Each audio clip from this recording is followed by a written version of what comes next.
आइए बात करते हैं कुंभ मेले की। ये सिर्फ एक त्योहार नहीं है, बल्कि कह सकते हैं आस्था का एक महासागर है। असल में ये दुनिया का सबसे बड़ा आध्यात्मिक जमावड़ा है, जिसकी जड़ें बहुत गहरी हैं, पौराणिक कथाओं और ब्रह्मांडीय समय तक। लेकिन कभी सोचा है कि आखिर ऐसा क्या है इस त्योहार में? मतलब करोड़ों लोग सिर्फ एक पवित्र डुबकी लगाने के लिए नदियों के किनारे क्यों खींचे चले आते हैं? इस सवाल का जवाब ना एक बहुत ही जबरदस्त कहानी में छिपा है। एक ऐसी कहानी जो हमें समय की शुरुआत में ले जाएगी। तो चलिए इस कहानी की गहराइयों में उतरते हैं। देखिए, इसकी शुरुआत इंसानों से नहीं होती, बल्कि देवताओं और असुरों के बीच हुए एक जबरदस्त महासंग्राम से होती है। तो हुआ यूं कि एक भयंकर युद्ध हुआ और उसके बाद देवता अपनी सारी शक्ति खो बैठे। दूसरी तरफ असुर बहुत शक्तिशाली हो गए थे। हर तरफ उनका ही राज था। अब देवता बिल्कुल हताश हो चुके थे। तो अपनी शक्ति वापस पाने के लिए वो मदद मांगने पहुंचे भगवान विष्णु के पास। अब भगवान विष्णु ने एक बहुत ही गजब की योजना बनाई। उन्होंने सोचा, क्यों न देवताओं और असुरों को एक साथ काम पर लगाया जाए, और इनाम भी ऐसा रखा जो दोनों को चाहिए था, अमृतता का अमृत। तो बस मंदराचल पर्वत को बनाया गया मथानी और सर्प राजा वासुकी बने रस्सी, और शुरू हुआ क्षीर सागर का मंथन। और जैसे जैसे ये मंथन आगे बढ़ा, एक से बढ़कर एक अद्भुत चीजें सागर से बाहर आने लगीं।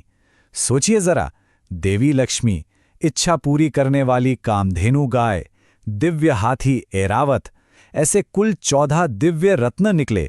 पर सबकी नजरें टिकी थी उस आखिरी और सबसे कीमती खजाने पर। और फिर आखिरकार वो घड़ी आई। दिव्य चिकित्सक धन्वंतरी प्रकट हुए और उनके हाथों में था अमृत कुंभ।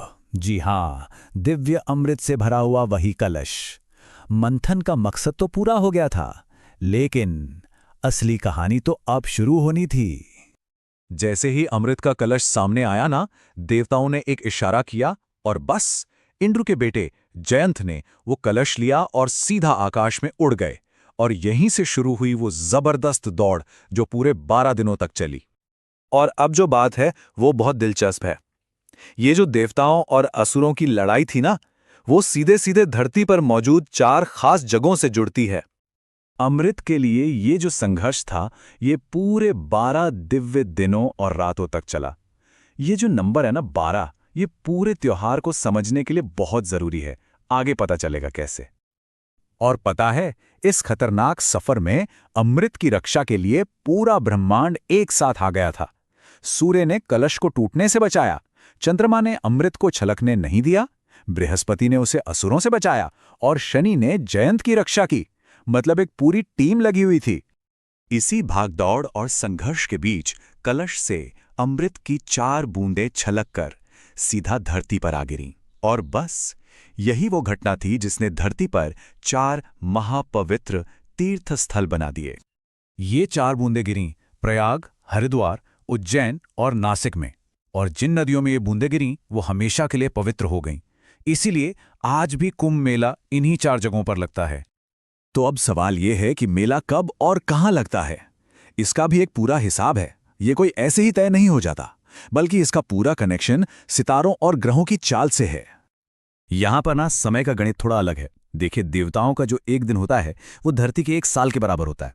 तो जो लड़ाई देवताओं के बीच 12 दिनों तक चली, वो धरती पर बन गया कुंभ मेले का 12 साल का चक्र। है ना कमाल की बात। अच्छा, ये कुंभ शब्द का मतलब क्या है? इसके ना 2 मतलब हैं। एक तो ये उस अमृत के कलश को दिखाता है जिसके लिए इतनी बड़ी लड़ाई हुई, और दूसरा ये ग्रहों के उस खास संयोग, उस अलाइनमेंट को भी कहते हैं, जब ये माना जाता है कि इन नदियों का पानी अमृत बन जाता है। तो ठीक है, ये सारी कहानी तो हो गई, पर एक आम इंसान के लिए, एक तीर्थयात्री के लिए इन सब का क्या मतलब है? इसका सीधा सा मतलब जुड़ा है इंसान की सबसे बड़ी खोज से, अमरता की खोज, यानी मोक्ष। हमारे पवित्र ग्रंथों में लिखा है कि जो कोई भी कुंभ के उस खास संयोग में इन नदियों में स्नान करता है, वो अपने पापों से मुक्त हो जाता है। उसे अमरता यानी मोक्ष की प्राप्ति होती है। ये जन्म और मृत्यु के चक्कर से मुक्ति का रास्ता है। और असल में यही वो सबसे बड़ी वजह है जो करोड़ों लोगों को इतनी मुश्किल यात्रा करने के लिए प्रेरित करती है। ये बस पानी में एक डुबकी लगाना नहीं है, नहीं, ये अपनी आत्मा को शुद्ध करने और पुण्य कमाने का एक बहुत गहरा मौका है। और ये जो पवित्र स्नान है ना, इसका भी एक पूरा तरीका है, एक अनुष्ठान है। लोग पूरी भक्ति के साथ नदी के पास जाते हैं, एक खास कुंभ मुद्रा बनाते हैं, प्रार्थना करते हैं और फिर उस पवित्र जल में डुबकी लगाते हैं। इसके बाद पुण्य कमाने के लिए दान भी किया जाता है। ये पूरी प्रक्रिया श्रद्धा और आस्था से भरी होती है। तो अगर इसे एक लाइन में कहें तो कुंभ मेला अमृता के उस स्रोत तक की एक तीर्थ यात्रा है। ये वो मौका है जब पौराणिक कथाएं, ज्योतिष और करोड़ों लोगों की आस्था सब एक साथ मिलकर दुनिया के सबसे बड़े आध्यात्मिक समागम को जन्म देते हैं। तो सोचिए, जब नदियां, सितारे और करोड़ों इंसान एक ही जगह, एक ही आस्था के साथ मिलते हैं, तो ये संगम हमें उस शाश्वत, उस इटर्नल की खोज के बारे में क्या बताता है? ये एक ऐसा सवाल है जो शायद कुंभ में लगने वाली हर डुबकी के साथ गूंजता है और हमें अपनी इस गहरी आध्यात्मिक विरासत पर सोचने के लिए छोड़ जाता है।